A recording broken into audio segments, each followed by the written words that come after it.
Let's see how you do under pressure. Oh, yeah, I've been wanting this forever. I've been in the field with whatever they throw at me. Brush it off, pick myself up, moving on to the better.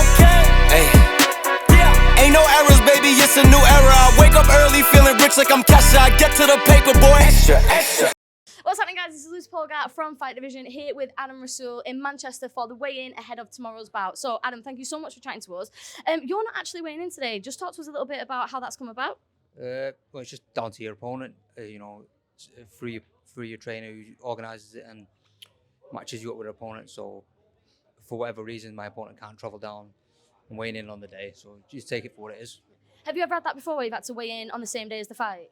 I think I've had it like twice previously. But it's not ideal, but you take the rough with this move. Yeah, I was going to say, so you just said there it's not ideal. Like, have you found it more difficult? Because obviously you've got less time to refuel, rehydrate. Is it more difficult when you do weigh in on the day? It's still obviously difficult because you're cutting weight, but you're not cutting as much weight as you would as it would be on a day before weighing, if that makes sense. Yeah. So yeah. Absolutely. So if you were weighing in today, obviously the schedule might be a little bit different. Because you're not weighing in today and you do still have to be a little bit careful, what's the rest of your day looking like? Eating less and drinking less. Eating less and drinking less, but still keeping a optimal level of food and nutrition. That's it. Just ticking over a little bit. Yeah. And when did you find out that you wouldn't be weighing in today? I think I found out about 2 weeks ago. So. Oh, okay. So give me enough time to prep ahead. Yeah. And so tomorrow morning, then, what will you do? Do you have any sort of like pre-fight rituals or routines or weigh-in day routines? 'Cause obviously yours has landed on the same day now. Is there anything that you do on that morning to sort of get yourself ready for the day? I'd say no rituals. Just the same as I'm traveling. I treat it as I'm traveling down to the gym. So I wake up, I'll have my breakfast, have a shower, and then pack my bags and go. Pretty chilled. I seen an interview you did with Pat recently, and Pat was basically saying like you just have to, especially when there's a fight on. And I mean, I imagine in this gym like all the time anyway. But when there's a fight on, you do just have to live and breathe it. And is that the case for you, even when you're out of a fight camp? Because some fighters I speak to, it's very split between. Some of them just stay on it all year round, and some of them do like to have that break in between. How do you find yourself with that? I think it's good to have a balance, but like as a fighter, you need to live it as a lifestyle. So 1 week off if you've had a hard fight, or 10 round or a championship fight, maybe 2 weeks off. Let your body heal, rest, get back in the gym. So I think you should, majority of the year you should be in the gym. Yeah. So you sound like you're a little bit more like 80-20, so like pretty much all year round, but you do have that good balance as well of letting yourself recharge. You need to have that balance because I think, well, it depends on the individual, but I think you need to have that balance to have just a healthy balance, healthy relationship with the sport that you love, because you're going to do it for the rest of your career. So yeah.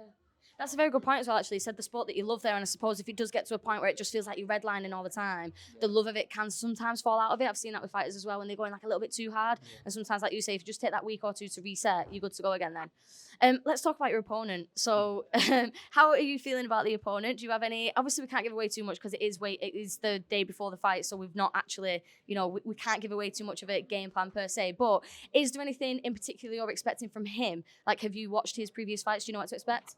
I watched a couple of fights. I kind of know what to expect, but I'm not giving too much away. No.